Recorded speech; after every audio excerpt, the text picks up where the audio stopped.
This is State of Sports, Utah, with your hosts, Jake Lukler and Jason Stowell.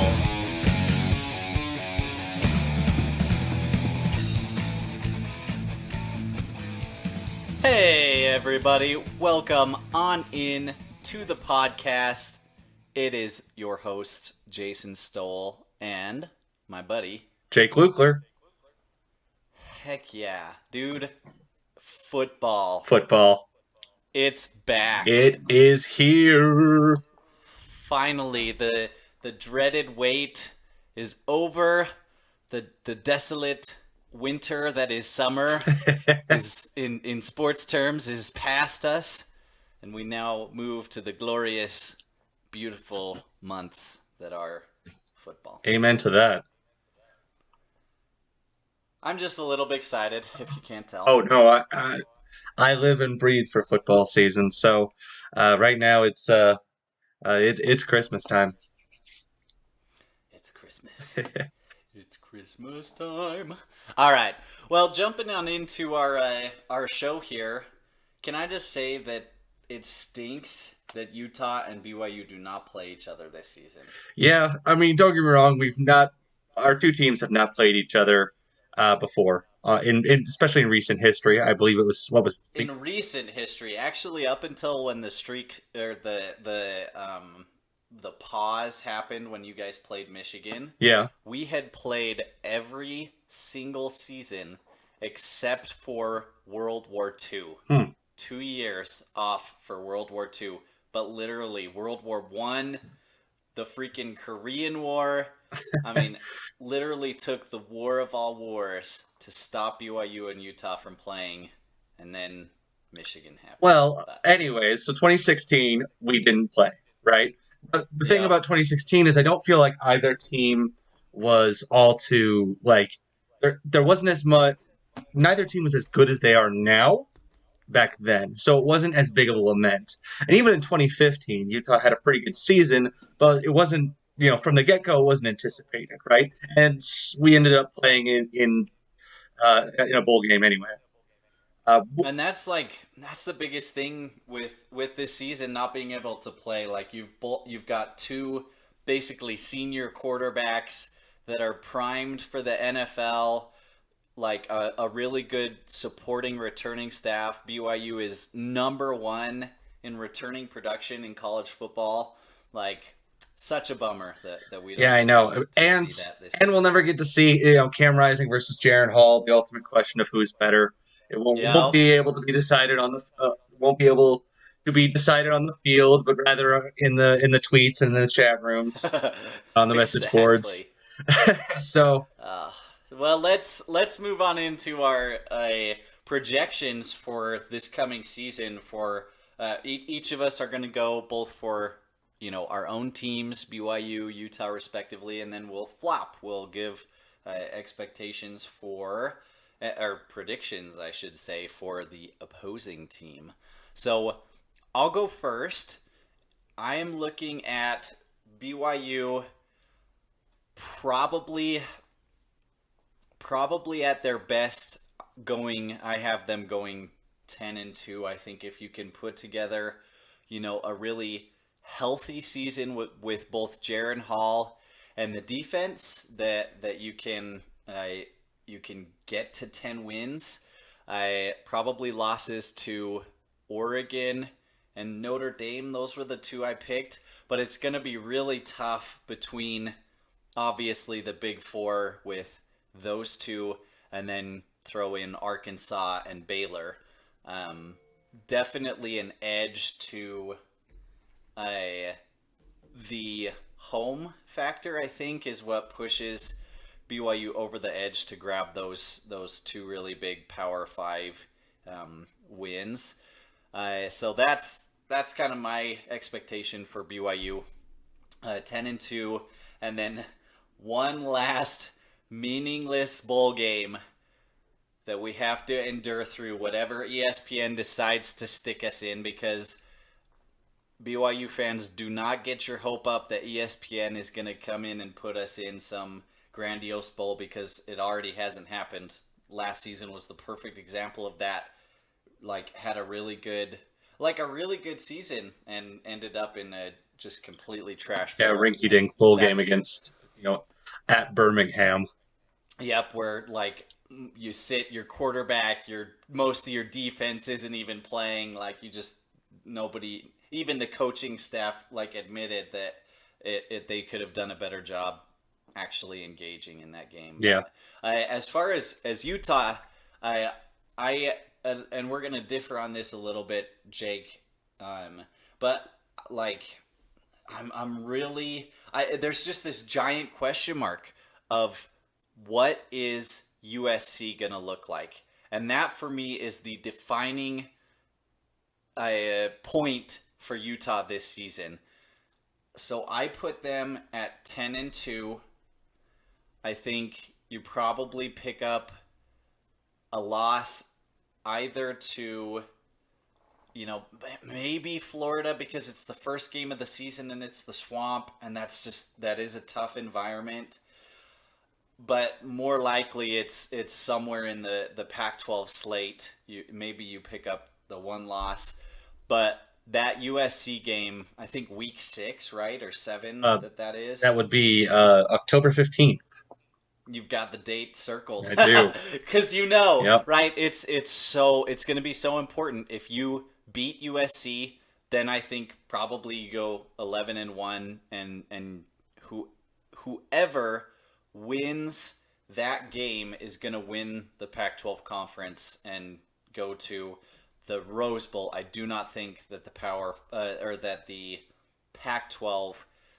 is getting into a New Year's Six bowl, frankly, or sorry, a playoff bowl Yeah. appearance. So that's kind of my expectation. Take care of USC. If they're struggling, you're gonna be golden. Well, as far as my prediction goes, I'm going to start and continue on with Utah. So I predict Utah's going to go 11-1. I don't think Utah loses at home this season, right? So I think we beat USC at home because it will be at home uh, on on October 15th. I think our one loss comes to. I mean, it could come to Oregon, right? Playing in Eugene. For them, it's going to be a big revenge game. Dan Lanning will have something to prove, showing that he's better than Mario Cristobal. A lot of factors that could go in. We could lose. I could see it, but But who yeah, knows? but who Like they're a knows? I mean, brand new team. yeah, exactly. New team, new coach. A lot of personnel No running changes. back. Yeah, exactly. A lot of personnel changes there. But I do think Utah will lose one game on the road this season. I don't think it's Florida. It very well could be, but I think we lose one game on the road, and it's probably, if I had to guess, I would say it's to a team that we're better than, but we just maybe overlook or they get overhyped, or it's just a general upset. Um, if I really had to put money on it, I'd say UCLA or Washington State is our one loss. Now, again, I could be wrong on what team it is, but I think we go 11-1 this season. So Uh, we're actually pretty even on that. You just feel really confident about USC. yeah, especially the fact that we have them at home this year. Like I said, I don't think Utah loses at home this season. And I I think think we as far as like they've got some really good talent, obviously at quarterback, running back, receivers, but their trenches is where they really struggle. Defensive line and offensive line. If they don't figure those question marks out, then obviously, I mean, what we've been talking about is mute Utah will run all over them. Yeah, exactly. Essentially, I think especially if Utah's one loss is to a team like Oregon, that's week 12. And if we were to have that one loss, I think that late season loss kicks Utah out of the top four, which means Utah goes to the Rose Bowl, repeat conference champions. I think so. Whether that's you have to go back and beat Oregon or beat USC again. I think Utah repeat as conference champions. Then we go to the Rose Bowl, and then we win this time against a team like maybe Michigan or Iowa, Michigan State, whoever's the second team in the Big Ten. As for BYU, pretty similar to what you said. I think You get 2 losses. I think a definite loss to Notre Dame. I'm sorry, Notre Dame is just pretty elite. And I think they will be It's this. so hard to gauge Notre Dame though True, because they are overrated every single year. true, They end up in the top 5 like every very stinking true, season, very true. even if they suck. But I think BYU loses one of the three against Arkansas, Baylor, and Oregon. Now, if I had to put money on it, I would say it's Arkansas, and it's mostly just because of the high caliber that is their quarterback, KJ Jefferson. I think KJ Jefferson is a very elite guy, and I think Arkansas's offense is going to be a force to be reckoned with this season. So that would be my guess as the one loss, despite it being at home. And then, yeah, you go to a non-New Year's Six bowl game that's ultimately disappointing and that nobody really pays attention to, including BYU fans. Just really looking on to 23. Oh, dude, not this BYU fan. I watch every stinking No, I game. It know. doesn't matter where they are. I'll be All super right, all right. disappointed, but I watch. I will watch. Yeah, I it's gonna be interesting. It's gonna be a fun season for both teams. It was Kurt Herbstreit said that BYU and Utah both have a lot of potential, and they're both being looked at as kind of outside chance, dark horse playoffs Yeah, teams, but that they both have a lot to prove because he felt like last season's Pac-12 heavy schedule for BYU and obviously Utah being in the Pac-12, that they didn't really get a good chance to prove it, yeah. and that's going to be key for both teams this year. So I thought that was kind of interesting. Kurt Yeah, Herb Street doing always has some. really good perspectives, in my opinion. I'm actually really glad he's getting his own broadcasting for, what is it, Amazon for the NFL and for Thursday night. Yeah, I think Yeah, that's right. yeah. I think he's one of the sportscasters, and honestly, he deserves it. He's one of my favorite voices. But anyway, moving forward, so obviously we've talked about our records, but every season you're there for all of it. You love every minute of it, but some moments you look forward to just a little bit more than others. So why don't we break down our top 3 games that our teams will be playing? Now, for me, number one, that's USC on October 15th. I have a countdown for when that day comes. If honestly, the best case scenario, both teams are undefeated, ranked in the top 10, top 15, and game day shows up to Rice Eccles Stadium. I could see that as a very real and realistic possibility. And like I said, I don't think Utah loses at home. I don't think Utah loses that game. But either way, I'm here to. I'm all for it. I will more than happy have an in-person seat to watch Caleb Williams get sacked, but by our linebackers. Next, of course, is obviously the Florida game this The Saturday. Yep, swamp. the swamp. You start the season on the road in a very notorious place that's difficult to play against a very high quality brand team on the rebuild, but still a very notorious team in Florida. And the next might surprise some people, and this one is more just personal. I'm actually excited for San Diego State, which is in week 3. Now, why am I excited for this? Mostly, it's a revenge game, and we don't get a revenge game on BYU this year, but we do get a revenge game on San Diego State. Right? We lost that game. We shouldn't have lost that game. You know, Which the show is trash, so I'm always happy to watch them choke down an L. yeah, exactly. So, very excited to just watch that revenge game. Just give me just a nice little bit of a catharsis. So those are my top 3 games of the regular season in 2022. So I gotta include in my most anticipated list uniforms. Oh, BYU go. this season is rolling out Mm-hmm. at least 4 new helmets. So I'm very excited for those. Watch Yeah. out for those. I gotta always give my uniform plug. I As far as games, number one on the list is gotta be the Mormons versus Catholics in Oh Sin boy. City. Such a great setup. Really poorly kind of handled by Notre Dame. They've definitely lived up to the cheat your way to victory in Vegas, to a score, to a win in Vegas, because it's just, I mean, revenue share, ticket allotment, all of that stuff, all Notre Dame has Yeah. dominated, which is really disappointed. But because of that, it's made this game my most anticipated. Like I hope that BYU is ready and kicks their trash, and that will be one of the special Of uniforms, course. by the way. So that'll be fun. Should be unveiled pretty quick here. My second game is Baylor at home. I think BYU has a really good opportunity to prove that they are ready to compete in the trenches with a top tier Big 12 team. You have a decent amount of turnover from Baylor's side, but it's Coach Grimes, it's your your former offensive coordinator, and you're trying to show that you, even though he knows your schemes, that you can And I mean, beat this him. is a future in conference rival that you'll be playing. So, you start if Yep. you they beat you guys last year, in their stadium. You beat them this year in your stadium.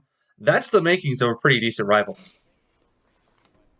And honestly, I have been really impressed with Baylor. They were super hospitable to the team and the staff and all that stuff when we went to Baylor.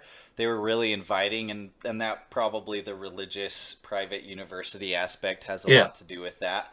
But I was really impressed with their reception and kind of excitement towards BYU Yeah. coming. So it will be a fun, I think, civil rivalry, which will be unique in the rivalry perspective, because like Utah State, Utah, even Boise, I think there's a decent amount of toxicity. And Or at going the very back to least the Big bitterness. 12, There's some yes, bitterness there. and like going to the Big 12, you get the refresher with TCU, which was Yeah. pretty bitter. So like it'll be kind of nice to have this, like, I respect you, Baylor. I hope we win, but like Yeah, shake yeah. hands, Exactly. No, I don't totally know. get that. So that will be fun at home. And then my last one is Arkansas at home. Another uniform special combination, by the way. That'll be fun. But an SEC team traveling out west, almost unheard of. Like, Very true. Holy never cow. happens. It was like as far as a non-rivalry goes, the game versus Mississippi State back in 2016, that was the first time in like 15 years that the SEC had played a non-conference game outside of, like, west of the Mississippi. It was a crazy stat. So it almost never happens, and it'll be a good test, because like you mentioned, they're a good team. Very good team. They were a young team and pretty good last season, and so that's going to be tough. It'll be a tough, fun home atmosphere. So moving to our last section here, it's titled, Jake's clever title, Honest Questions from Across the Aisle. Obviously, we're big fans of completely opposing teams, and so Hmm. we have different opinions and perspectives on each other's team. And so, a question across the aisle for you, Jake, that I had and was curious what your response was, and primarily I've seen a lot from BYU, and it was actually a really good conversation when we had this conversation, Yeah. because it helped me understand, where Utah was coming from. But is Utah's preseason ranking fair? Okay. So, I totally understand this question, right? Obviously, uh, preseason AP and coaches poll are ranked 7 and 8. A lot of people haven't predicted as high. I've seen as high as 4, and so that's a lot of hype. And so, And when you look at like the end of last season, right? BYU fans, not myself, but there are a good portion of BYU fans that will say, like, you went you beat an Oregon team that was already out the door. The coach didn't care. You made it to the Rose Bowl where you played an Ohio State team that didn't play 26 scholarship players, and you still lost. Why do you deserve that Okay. ranking, right? Yes. So lots of BYU fans that I've come into contact with through various medias and forums, uh, for the most part, their only real viewing of Utah and their season last year was during the BYU Utah game. And what a lot of fans have to really understand is that Utah was a completely different team. And I actually have some stats here to back this up. I brought some receipts. Okay, so I could analyze many players and many factors, but I'm just going to focus on two players, right? Two very key players, one at quarterback and one at running back. I'm going to start with the running back because we'll be talking about the same person. That'd be Tavion Thomas. Tavion Thomas was our best running back, and honestly, he was one of our best running backs in a while, right?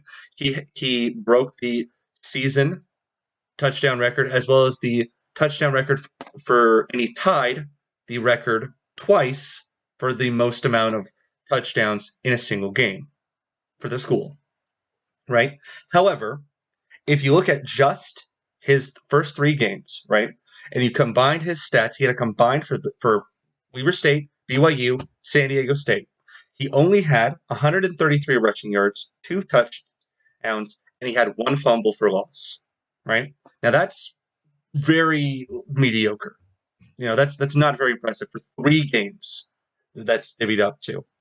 Right now, if you then go a bit further in the season, at his highest point, he had for three games, he had a combined rushing yards for 431 rushing yards, 11 touchdowns, and zero fumbles.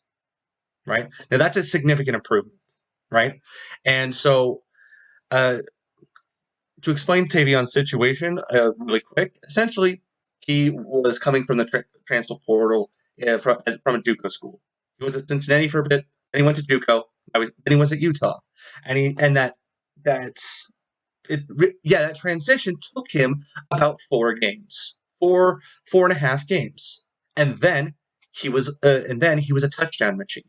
He was a freight train from that point on, and what BYU fans saw in week 2 was not the Tavion that he was the rest of the season. And he ended the season with 21 touchdowns. Right? Yeah, that's a crazy last half. Wow. Yes, exactly. And that's something that he was not at the very beginning. Right?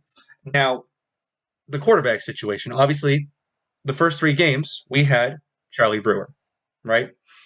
Charlie Brewer threw 79 passes with a 60% accuracy rate, which totaled up to 484 yards, 3 touchdowns, and he rushed for 16 yards. Right? Not terrible for 3 games, but when you look at Cam Rising's last 3 games, right? You take Ohio State, the Pac-12 championship, and Colorado. You get he threw 69 passes for 67% accuracy rate, 563 yards in the air, 6 touchdowns in the air. He ran for 70 yards rushing, and he had a 1 rushing touchdown. Right? So significant improvement there. And it's really just and so the point with these 2 scenarios that I'm trying to explain is the reason that Utah, I think, is going to have a lot better of a time and a lot better of a record this year is there's not going to be that transition period. There's not going to have those growing pains, right? Cam Rising's not going to be on the bench for 3 games. He's going to be, presuming he stays healthy, he's going to be there the whole season, right? We have replaced very well key players that have left due to going to the league, and though the key players that we've maintained aren't going to have to go through the growing pains that they did last year. If anything, they'll just get better, right? And as far as the whole Ohio State being depleted, I will. Utah was not exactly full strength either in the Rose Bowl. And this is something that I don't think many BYU fans either care to understand or have heard, right? Utah was so depleted in our secondary. We had, and this is not an exaggeration, a running back playing corner. Mika Bernard, our running back, was playing corner the entirety of the Rose Bowl. Against probably this season the best wide receiver in the country. Exactly. He is a front runner for the Heisman, along with his quarterback, right? And so, regardless of those 26 players being in there, being not, the point is those 26 players aren't going to be in this season. They're all gone, and yet Ohio State is still projected to be elite with the players that they had in the Rose Bowl.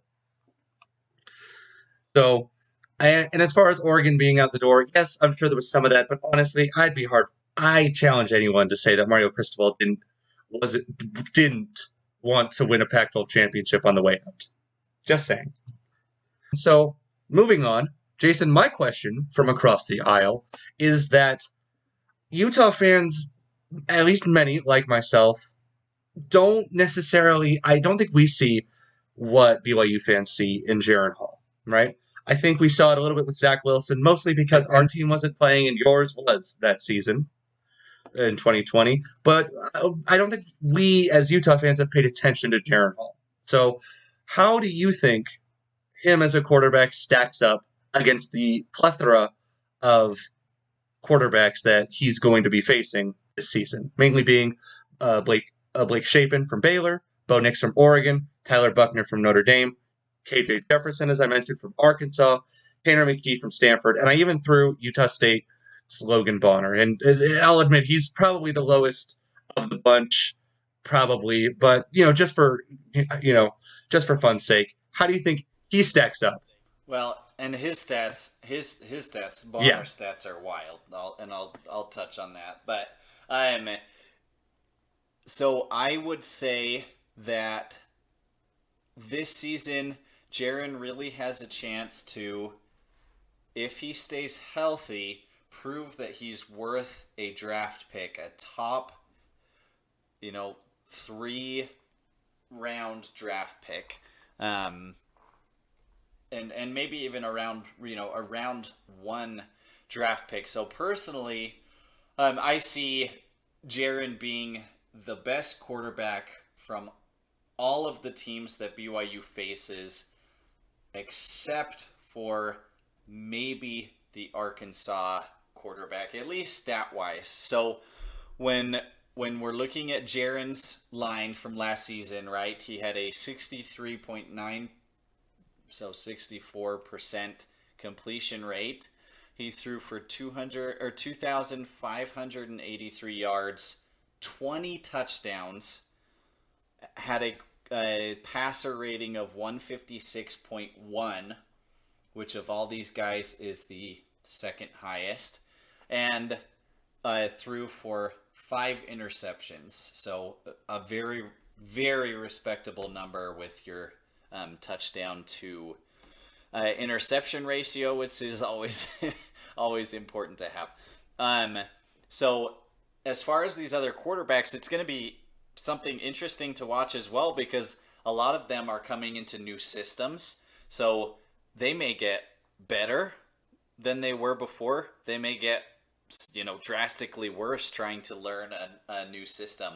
And so like Baylor hit their quarterback only started the last few games of the season, and played pretty good. 72% completion rate. That's not he didn't have a ton of passes. 68 passes I think in total. 596 yards, 5 touchdowns, and had a rating of 149.5 with no picks. So he'll be tough. A tough quarterback to face, but like I said, just not a lot of real great data. yeah.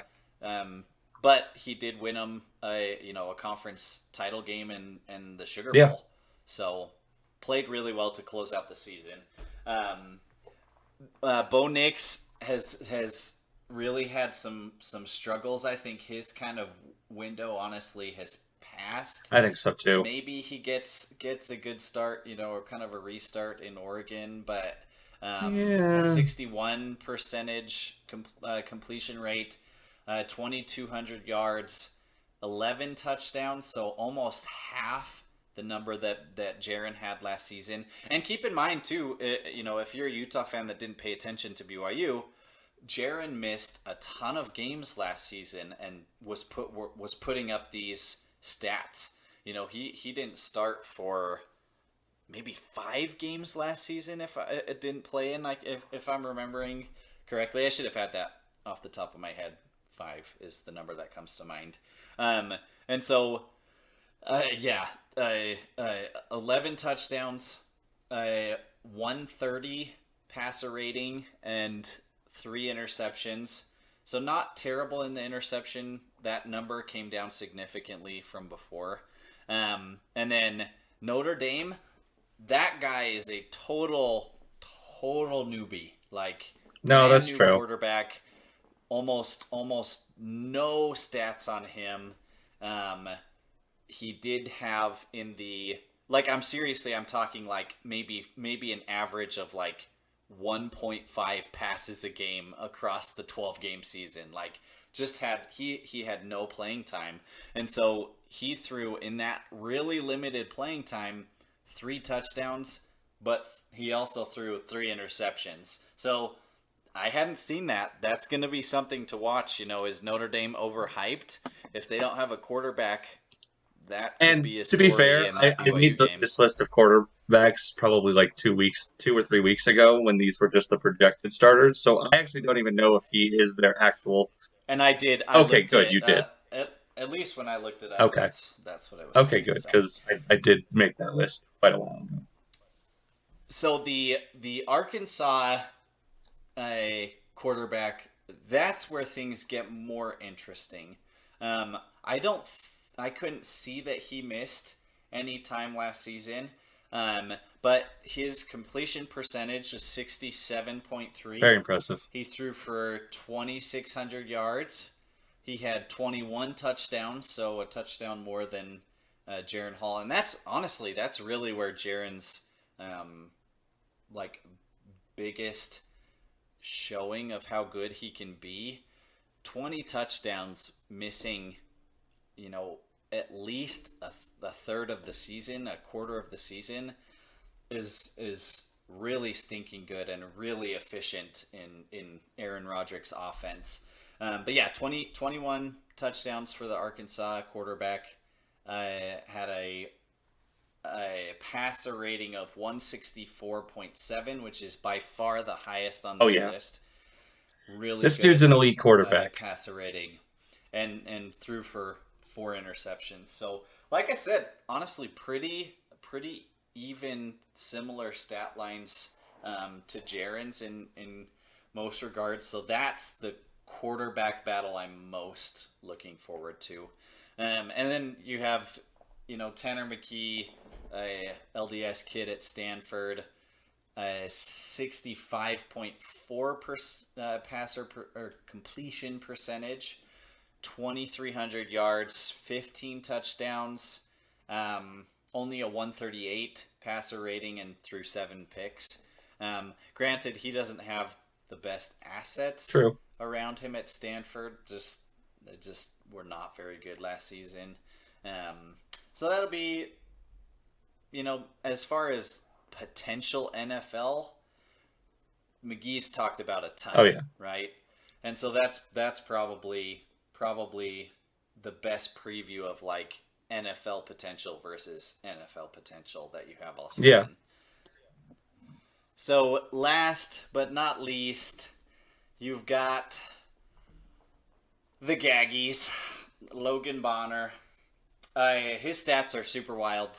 Kind of all over the place. 61.2 completion percentage, which is decent. Like one of the lowest on the list. But not that, like, none of these quarterbacks have a bad completion percentage, which is why they're the Yeah, ones I we mean, wanted all to above talk about. 60%.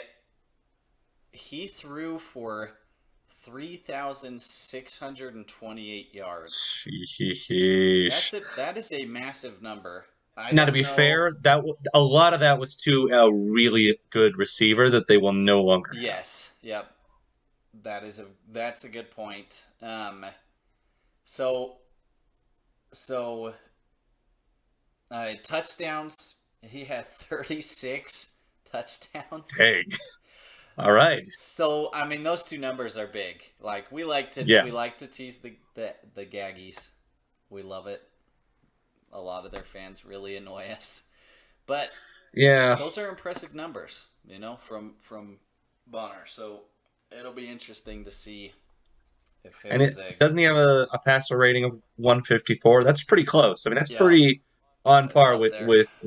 with Hall as well. Now the biggest thing in classic USU Aggie fashion, he had on top of those big stat numbers, 12 picks, Yeah, which a lot of throws, a lot of Jordan picks. Jordan Love must have been rubbing off on him because yeah, that's a lot of really impressive stats, but the interception number is really high. So that's kind of a quick stat preview, I guess, of Yeah, who Jaren's going up against. But like I said, if Jaren can stay healthy, which is a cliche, I know, but if he can stay healthy, I think he has a legit shot at being a really high draft pick in the NFL because he has the metrics, the measurables with his decision making, uh, with his size, with yeah, his running ability, his speed. I mean, that video from the Baylor game where he outran the Baylor defender who ran like just a crazy 40 time in the NFL combines, and Jaren outran that guy to the end zone on that touchdown. Like, he's got the stuff. He just needs to put together a complete healthy season, and put up if he puts up numbers anywhere compared to like what he did last season, he'll be in good shape. So yeah, that's where Jaren's at. yeah.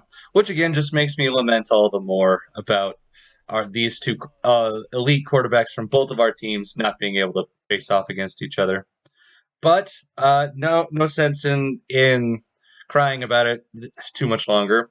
Anyways, as some of our more faithful viewers might know, we'll be doing this podcast once every 2 weeks of the season. So our predictions for this week will actually be for week 1 and week 2. That would be BYU against at Southern Florida, Utah at Florida, and then BYU and Utah hosting Southern Utah and Baylor, respectively. Right. So for my predictions, I have BYU going into Southern Florida with a bone to pick. With a bone to pick, I know Darren Hall, I think, was injured by Southern Florida. Am I getting that right? Yeah. Yep, So his very first start was at USF, and he was injured, got a concussion, I yeah, believe, in that game, and they ended and up losing. hmm, okay. So yeah, I think BYU goes in with a chip on their shoulder, with something to prove. So a few letdowns from last season as well in there. So I think they go in with to get the win, a pretty handy win. I have them with 31 to 17. I think the majority of the game will be over. I want to say midway through the third quarter. I want to say BYU will have pulled ahead by that point. Should be a pretty decent pickup. Utah, on the other hand, I think Utah's in for a battle, and I think the key to the Utah at Florida in the swamp and getting the W is the first team to 30 points wins. And I don't think Florida scores those 30 points. I think they get close with 28, but I think Utah pulls it out 35 to 28 with the win. I want to say it comes in the last 6 to 5 minutes. Utah pulls ahead in the game, and is able to shut down the Florida offense toward the end of the game to stop them from scoring above 30 points. Um, Week 2, I have Utah hosting Southern Utah, and this game should be over midway through the second quarter at the latest. 35-10, pretty easy game. Uh, BYU has their hard game, so there's a bit of a trade-off here. BYU has an easier first game, Utah has a harder first game, and then they kind of swap. I do think BYU beats Baylor. I know I had them, losing either Baylor or Arkansas or Oregon, but I think if I have to put my prediction on it, BYU wins. It's a bit of it's a one score game. I want to say 28-21, and I think it's a battle of the defenses here. It's whoever's offense can really win in the trenches. I like it. I mean, that all sounds good to me. Let's just call it. Yeah, Let's skip forward 2 weeks, and that'll be the results. No, yeah. the South Florida game for BYU again. We going back to week 1 for my predictions is going to be interesting. They're the number 2 returning production team.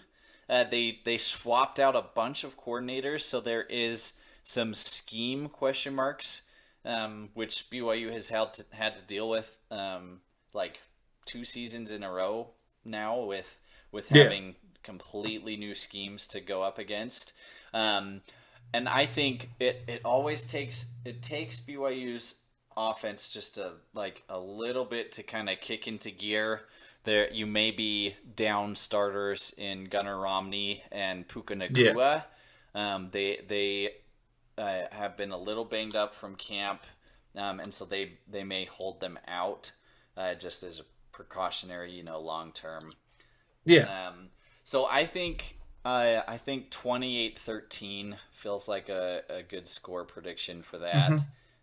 I think USF gets an earlier touchdown, but like last year, USF really grinded it down.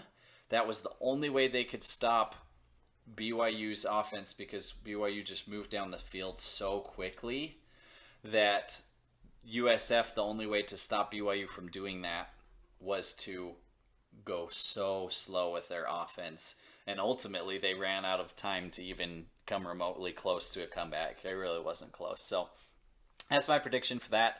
I think that Utah, like, there's nobody better at locker room material than Kyle Whittingham. And Florida, their fans, their players have given plenty of locker room material the last 2 weeks. I've seen the most Only ridiculous Gators come stuff. out alive. Yeah, all sorts of stuff. So I think that it's a blowout. I think I would smash that -3 Utah line so hard if I was a Utah fan and a betting person, because that just seems like an easy win to put confidence into your team to get some money, because it's not going to be close. I just think Florida's garbage. So I have it 41-21. But Hey, I will take that score very happily. That will be a very fun game come Saturday. so the SUU game, I think, like you said, it's a little cool down from the swamp, right? Let your players rest up, get ready for the next, few weeks of the season. You've had your really early tough test out of the way. Pull your starters second quarter, halftime. And I think it's 41-7, maybe SU. Yeah. It may not even Yeah, be a pretty similar. touchdown, They might not even get a Yeah. touchdown. But Yeah. and then moving to Baylor, I was told by the brother of one of the players on the team that the players of all the games, they want that Baylor game the most. That Hmm. that he said he almost wanted to guarantee that BYU was not going to lose to Baylor at home. That they Yeah. feel really strongly about winning that game, and kind of owning the 13 personnel look, with Mason Wake and Yeah. Hemuli, who the Stanford transfer, really trying to outsize Baylor is their goal. So they feel really confident about, not just confident, but that is last year Utah was like game number one, priority win. This year it's Baylor. So I have them winning 35-28. I do think it's gonna be. I think it's gonna be tough because it's Baylor, but I think they pull it out. So Okay. All right. So I guess we both have both teams going 2-0 in the first 2 weeks. which would be Uh, awesome. yeah. That'd I be great. Well, as you can tell, anyone listening could tell that we are just so excited for another season to begin. There's nothing quite like college football, especially when you love college football, right? So, we'll be far more consistent with our podcasts this season. We'll be posting new content every 2 weeks of this season. So make sure you like and follow and give us a comment and share your predictions or tell us why we're wrong about pretty much anything. Because Or if you we have probably are. Ultimately, oh, we're just fans who like mhm. watching the game. I like freaking uniform combinations and helmets for Pete's sake. We just enjoy watching football. It's Oh yeah. fun. Neither of us have played. Neither of us understands the absolute deepest intricacies of Yep. This football. is just two fans talking college football because we enjoy it. Exactly. So let Um, us know. and if you're a BYU or a Utah fan and you have an honest question on the IELTS submission, feel free to comment those as well. We'll try to coordinate them. Maybe not every episode, but throughout the season probably.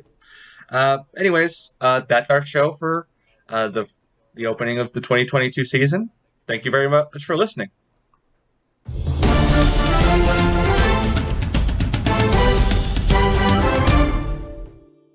Thank you for listening to this State of Sports Utah production.